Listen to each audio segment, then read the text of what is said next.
Hey y'all, this is Peggy. I just want to kind of kick it with you a little bit, give you a few tips that I listened to an inspirational podcast this morning that was so outstanding that I felt like I needed to share it with the people that may not necessarily hear that podcast.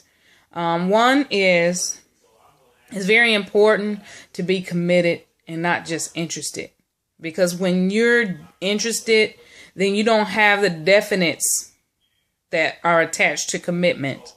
You have the maybes, yeah, okay, sure. But when you're committed, it's yes and definitely, I will, and not I'll try. And those little small statements, a lot of people don't really think that they mean a lot, but they really do mean a lot.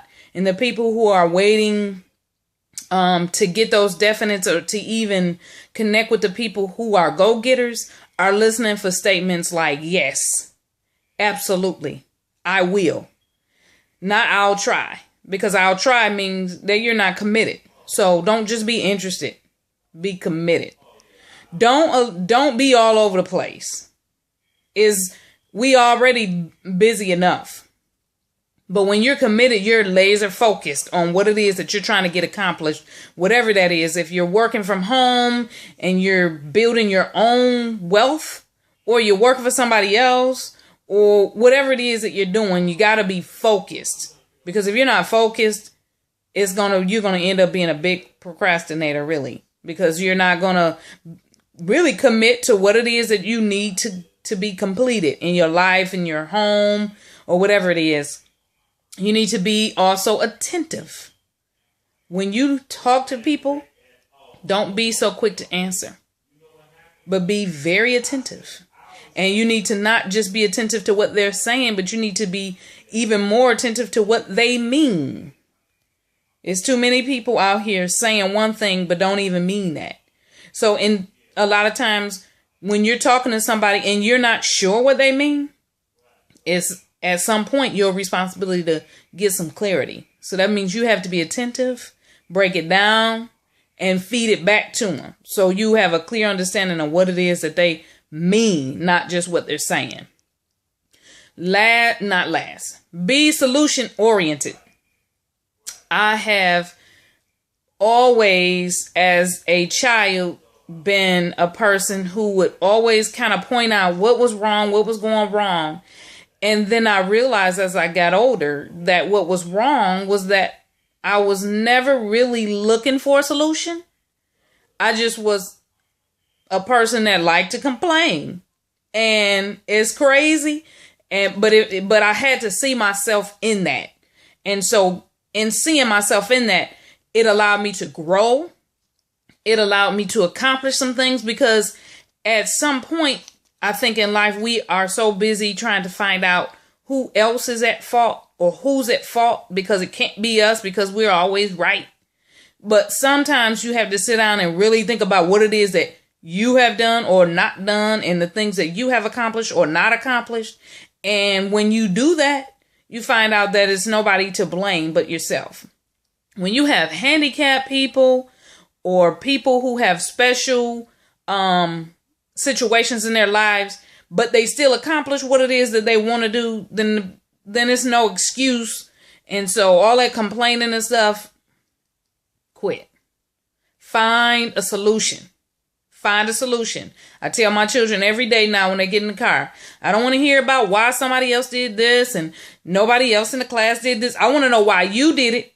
And I want to know, what are you going to do about it to get what it is that you have been given, your assignment, whatever it is, accomplished. I don't want to hear complaining. I don't want to hear that you don't like the teacher or the teacher don't like you. I want to hear solutions. And those are things that we have to be accountable for. I had to learn that. I wasn't always looking at it from that perspective, but the more that I sat down and paid attention to the complaints, the more I realized that I was the problem. So I encourage you to sit down and stop blaming everybody else and stop listening to all the complaints and look for solutions. I understand that when you are trying to find a solution, that you have to understand what the problems are. But don't just stop there. Find a solution. And also know that solutions are not breakdowns. They're breakthroughs. Complaining, fussing, and not finding a solution is a breakdown. And I understand, like I said, I understand that you have to find out what the problem is in order to find a solution.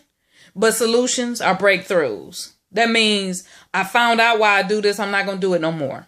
Or this is the problem, and here's what we're going to do to solve it. And that's just this reality check. And I had to have that reality check for myself. Before I could help somebody else, I had to find out, why was I always the one complaining or getting the short end of the stick? It was because I wasn't solution oriented. And that's just real talk. And I'm not trying to sell you anything. I just want you to be a better you. And in order to be a better you, you have to sit down and reevaluate some things about your own life and your own thoughts and your own behavior patterns and your own goals, and find out what it is that you can do to find a solution. If you have to get help, get help. It's okay. That's why we have teams. That's why we have families. That's why we have loved ones. That's why we have God, and that's why we have prayer. Last but not least, your vision is greater than your problem. And that's going back to solutions. You are always, in everything you do, you're going to have hurdles that you're going to have to jump, and things are always going to come up. So if you can't find a way to still succeed and produce that vision that you have for yourself in your life, you will not accomplish much. So just want to kind of give a few tips. And I appreciate your listening. And I hope that you can take what I've said and encourage somebody else, encourage yourself, and be looking for some more videos to come. Talk to you soon. Bye.